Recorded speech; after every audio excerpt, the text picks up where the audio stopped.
乐圈里从来不缺长得帅的演员，真正稀缺的是敢于亲手打碎自己标签的人。而在800米范围中，徐凯显然做了这个决定。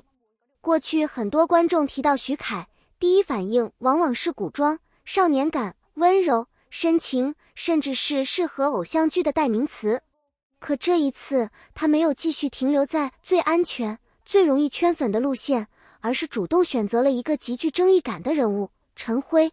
这个角色并不讨喜，甚至可以说他危险、复杂、阴暗，还带着极强的心理压迫感。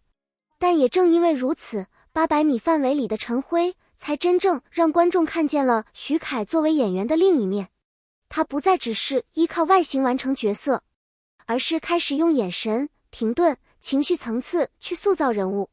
很多观众在追剧时都会有一种明显感觉，这个角色不像以前的徐凯了。没错，这恰恰说明他成功了。因为真正成熟的演员从来不是让观众永远看到自己，而是让观众彻底忘记演员本身，只记住角色。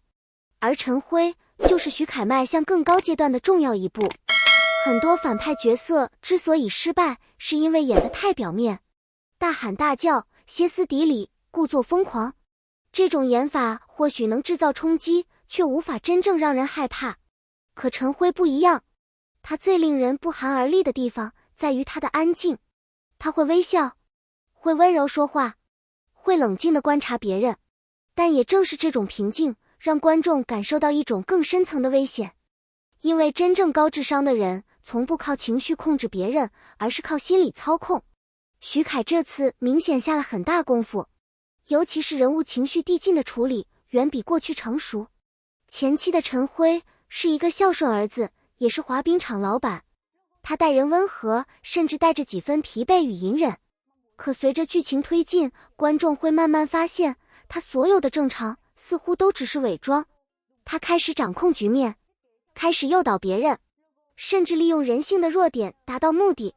而徐凯最厉害的一点，就是没有把角色演成脸谱化坏人。他让观众看到，陈辉并非天生邪恶，而是在长期压抑、现实挤压、欲望膨胀中一步一步失控。这种复杂感才是角色真正高级的地方。800米范围中有一场戏被很多网友反复讨论，陈辉明明在笑，可眼神里却没有任何温度。那一瞬间，观众突然意识到，这个人已经彻底变了。没有台词爆发，没有夸张动作，只是一个短短的镜头，却让角色完成了心理层面的黑化。这其实非常考验演员功力，因为眼神戏是最难演的。台词可以背，动作可以设计，但真正复杂的情绪只能靠演员自己去理解人物。而徐凯这一次明显完成了突破，很多观众甚至评价，终于看见徐凯演技里的攻击性了。过去的他总给人一种太温和的感觉，可在800米范围里，他第一次展现出了角色的压迫感。那种压抑、冷静、危险、步步逼近的气息，让人物彻底立住了。这不是简单的变帅，而是真正进入角色灵魂。在如今流量至上的娱乐环境里，很多演员每天都能挂在热搜上，但真正值得行业关注的，从来不是短暂话题，而是专业认可。而徐凯凭借800米范围被中国新闻网报道，本身就说明了一件事，他的转型已经开始被主流媒体注意到。这和普通营销完全不同，因为主流媒体更关注演员的作品价值、角色深度以及作品是否具备更广泛传播能力。而800米范围显然具备这样的潜力，尤其是陈辉这个角色本身就带有极强的人性讨论空间。观众会思考，一个原本普通的人为什么会一步步走向危险？人性的边界到底在哪里？而这种复杂现实感，恰恰是近年来影视市场最需要的东西。徐凯能够接住这样的角色，也说明他已经不满足于单纯偶像演员的定位，他开始真正往实力派方向走。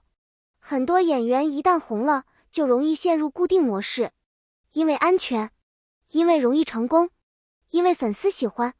但长期重复同类角色，最终只会让观众审美疲劳。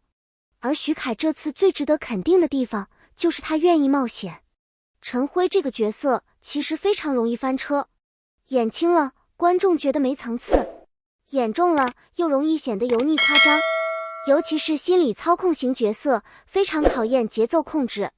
可徐凯没有退缩，他反而选择了最难的一种方式，克制的演。这种演法对年轻演员来说并不容易，因为越克制，越考验细节。一个停顿，一个眼神，一句语气，全都必须精准。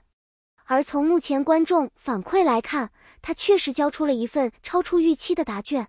这也是为什么越来越多人开始重新认识徐凯，因为大家终于发现，他不只是颜值演员。娱乐圈最残酷的一件事就是，流量会过期，但作品不会。真正能走长线的演员，一定是靠角色被记住。而徐凯这些年的变化其实非常明显，他开始减少重复型角色，开始尝试更复杂的人物，开始挑战更灰色、更现实、更难演的类型。这种转变也意味着他的职业方向正在发生改变。过去他可能更多依赖市场热度，现在他开始积累角色价值。这两者的差别非常大，因为一个演员真正进入成熟阶段后，最重要的不再是短期数据，而是观众是否愿意长期记住你。而陈辉这个角色很可能会成为徐凯职业生涯的重要转折点。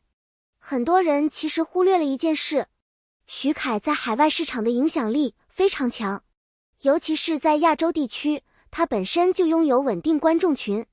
而800米范围这种带有悬疑、心理、人性博弈元素的作品，恰恰更容易突破地域限制，因为复杂人性是全球共通语言。相比单纯甜宠剧，心理犯罪类作品往往更容易打开国际市场。而陈辉这种复杂角色也更容易让海外观众记住演员本身。这也是为什么业内越来越重视演员国际传播能力，不仅要能演，还要能带动作品出海。而徐凯显然具备这种潜力，他既有流量基础，又开始拥有角色厚度，这种组合其实非常稀缺。所以正如很多业内观察者所说，当制作方需要一个既能演复杂人性，又能帮助作品打开海外市场的男演员时，徐凯绝对是值得认真考虑的人选。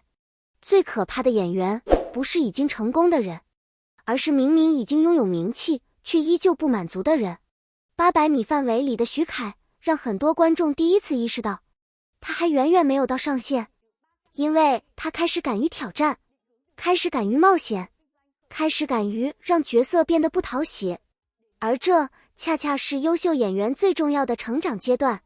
观众最怕什么？最怕演员永远重复自己。但徐凯现在正在一点点撕掉过去的标签，他不再只是古偶男神，也不只是高颜值演员，他开始真正向演员这2个字靠近。而陈辉只是开始，也许未来的徐凯还会带来更多让人意外的角色，更复杂，更危险，也更震撼。但至少这一次800米范围已经证明，他确实走出了舒适圈，并且成功了。感谢大家观看今天的视频。如果你也被徐凯在800米范围中的表现惊艳到，欢迎在评论区留下你的看法，一起聊聊你最喜欢的剧情和角色瞬间。别忘了点赞、分享并订阅频道，打开小铃铛，这样你就不会错过更多精彩影视解析与明星深度内容。我们下期视频再见。